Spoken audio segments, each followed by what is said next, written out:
पुढची बातमी सांगलीत नाही, तिथे पाडकाम प्रकरणामध्ये मोठी अपडेट समोर येते। ब्रह्मानंद पडळकर यांनी बेकायदेशीर जमीन खरेदी केली आणि न्यायालयीन प्रक्रिया सुरू असताना पडळकर यांनी बेकायदेशीर कृत्य केल्याचा आरोप करण्यात आलाय। जमिनीचे मूळ मालक विष्णू लामदाडे यांनी हा आरोप केलाय। लामदाडे आणि चड्डा यांच्यामध्ये जमिनीबाबत केसची उच्च न्यायालयामध्ये आता 25 मार्च ही तारीख आहे।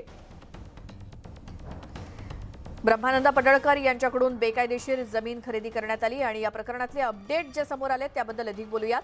आमचे प्रतिनिधी आसिफ मुरसल आपल्या सोबत जोडले गेलेत। आसिफ, काय अधिक? पडळकर यांचे बंधू ब्रह्मानंद पडळकर यांनी बेकायदेशीर जमीन खरेदी केल्याचं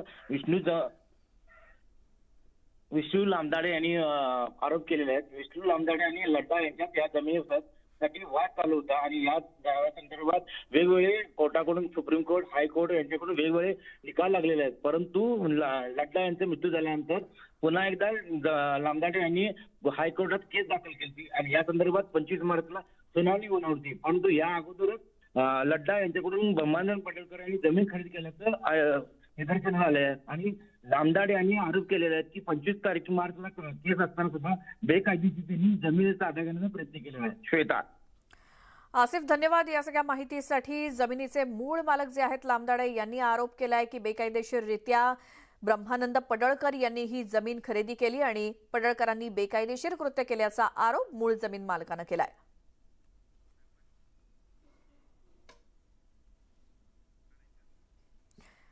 रायगडमध्ये पोलीस भरती